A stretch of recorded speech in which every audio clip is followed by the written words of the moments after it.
GreatWave Communications called it a story out of a Dickens novel. The story of lovable Bowtie, a pitbull that on Christmas Eve 2013, no less, was outside with no food or water.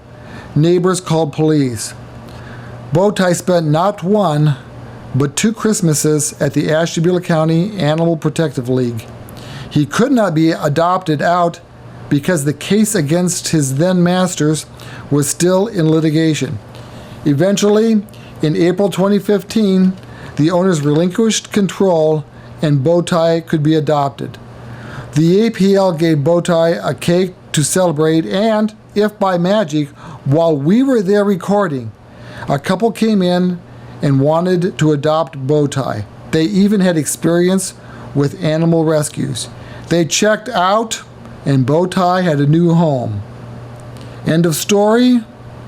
Hardly.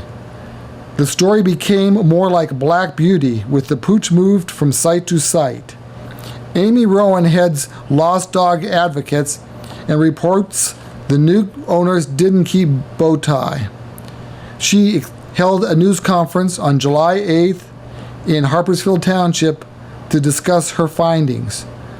She said they called the first owners, the ones who left him outside, and offered to give Bowtie back for a monetary fee.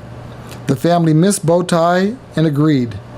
Things get a bit murky, but for some reason, the man and girlfriend who showed up while our camera was rolling then went back to that original owner and took Bowtie again, returning him to the APL. Bowtie was once again in a cage. But then he was adopted again, this time to a family in Windsor. Rowan says when APL staff went to visit, the family said Bowtie had run off.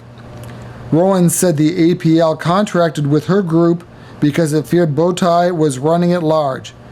But she said in reality, the new owner from Windsor had ties to the girlfriend of that couple who originally adopted Bowtie at the APL. Rowan said Bowtie was hidden, drugged, even died as a disguise. But eventually, Bowtie ended up back at his original home.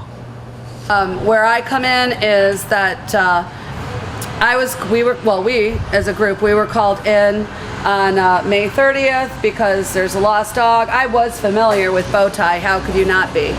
So, being familiar with him, I understood the panic. The people from the APL had adopted Bowtie out. They went to do a follow-up visit, and they were told that he had gotten loose the night before, and he was gone. So they called me very quickly, and it did take us a couple hours to get out there because we needed to get at least 30 posters initially. I'm sure if anybody's local at all, you've seen some of our posters, and I mean not just for Bowtie, but for any lost dog. We had to get posters, and I had to stop at the APL for a Sun article of Bowtie because again he'd been there for over a year in custody there, so they did have some articles that we believed could be, good Sun articles. So we immediately started with what we normally do. We had the scent dog, looking for scent. We got posters up. We put out a lost dog alert. We canvassed the area both by car and door to door, talking to neighbors. And that part of the search went on for quite a while.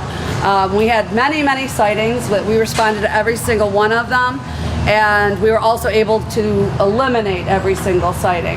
At which point my group and I went, because it's really unusual, when you've got a high profile search going on, and pretty much all of my searches I'd like to think are high profile, because that's how you find a dog is, public awareness, public awareness, public awareness. So having not had a single valid, sighting, we started looking in another direction. And then we started asking questions, people, we got informants, and the bottom line is what we ended up coming up with was that we were able to come up with actual proof that that the last adopter was, she was not honest on her application, which got my attention. And so when interviewing her, it was very obvious she had given Bowtie away to somebody. So, of course, we're concerned about that because, especially being a pit bull, you never know the nature of the person that would want a pit bull. And maybe that's my own paranoia. But we did start looking into some different possible dog fighting rings and that kind of thing, which is very unpleasant. Not a fun group of people. What we came up with and what we learned, and I can only talk about things that we have proof of. They adopted Bowtie. They contacted the previous owners who were heartbroken over not having their dog back and told them that you can have your dog back for a fee. So some fees, some money exchanged hands, and then I do not know what occurred between these parties other than showed up 2 days later, retrieved the dog, took him back to the APL. So the people are getting heartbroken. They have children that are also heartbroken, which sort of compounds the parents' distress. And so about almost a month goes by when Ohio applied for adoption. Of course, her application was, had some fictitious elements to it, and she left with Bowtie. She then passed Bowtie on. Again, calls the previous owners and says, "We got your dog again. Do you want him back?" But there are some more fees involved. So the family is again spending money to try to get their dog back. They did not get the dog back immediately. The dog was he was basically a hot potato. He was in the Underground Railroad, for a lack of a better expression.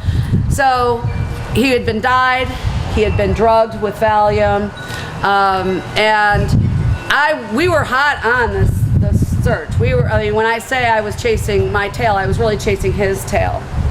And something was not right because every time we were close, the rug would be pulled out from under us, and it didn't make sense. We've learned since then that people were getting text messages about everything we were doing in the search.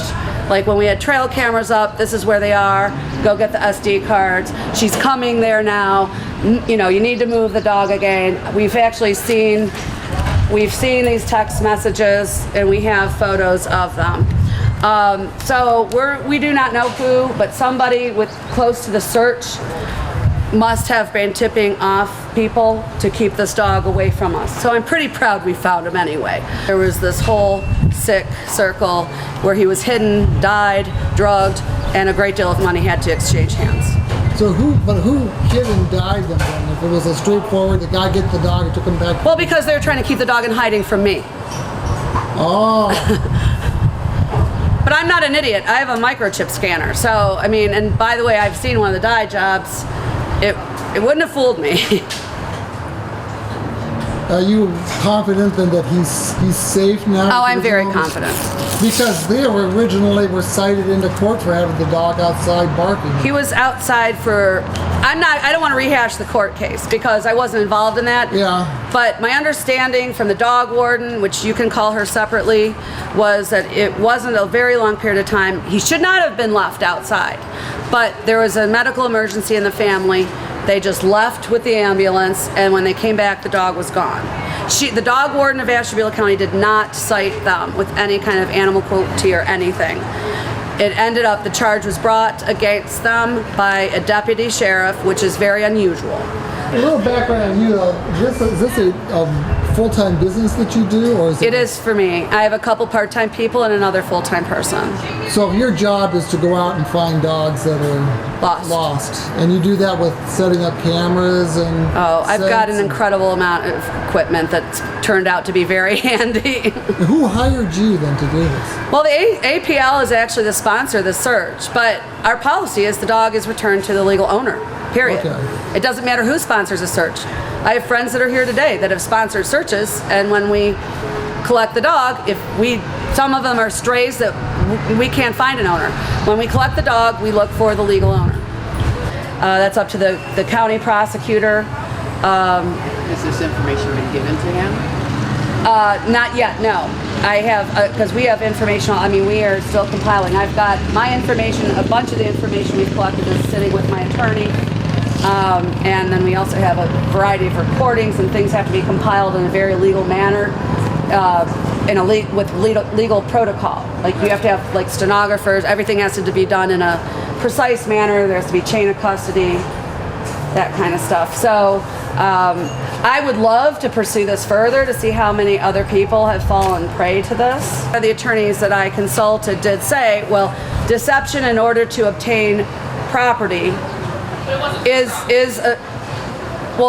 to obtain property from somebody else. Yes, I mean, she wanted it to be her property when she was obtaining Bowtie. So any deception involved in obtaining the dog could be construed as a level of fraud. Is this kind of something that goes on with a lot of the people that make a living or make money? Well, I don't know, and that's what I want to shine a light on it, and let's get down to this, because I don't have the resources, or the authority to investigate this much further than I have. But to me, it's sick. We went to the intersection of Summers and Ireland where he was missing. Where is that? In Windsor, Ohio. Okay. There had been a post on Facebook that his new owners, someone opened the door during a storm, and he had gotten loose the night before at 7:30. But that was a complete fabrication. That was a total lie. And so we immediately dropped what we were doing. We went and printed flyers ourselves and came back and... We were going to do APL volunteer. Oh, we were going to volunteer at the APL. So it had been about 3 o'clock on a Sunday, and we saw it on Facebook. So we went to look. It was pouring down rain. It was kind of one of those weekends where all we had was rain. And we were heartbroken because we had all come to love Bowtie, being at the shelter so long. So Amy had been at the house giving them flyers, wanting to set up a camera, wanting to set up a food trap and try to get Bowtie back. Her scent dogs apparently picked up the scent of the dog going the direction towards Ireland, which would be west on Summers. Yeah. And I don't know if he really went that way or if they just immediately dropped him off, because I'm pretty sure the APL pulled in to do a checkup visit on him. And when he wasn't there, the story was fabricated that he got loose in the storm the night before.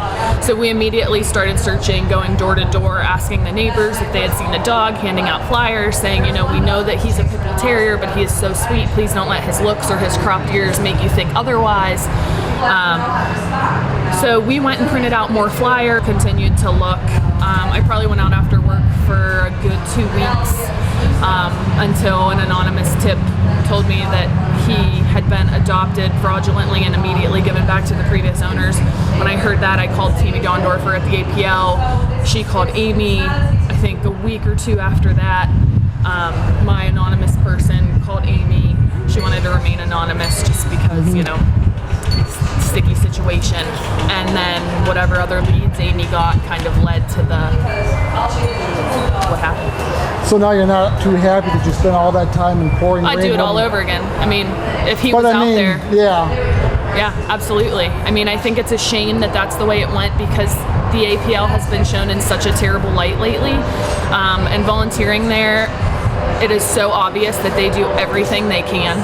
I have seen those girls, staff or volunteers, crying tears of joy when their dogs that they work with get adopted, planning dog walks when you already have a 40-hour-a-week job and family and kids and pets of your own, So I think everyone's just so emotionally invested in these dogs, especially one that's been there so long and has held up to that stress so well, because they don't all do that.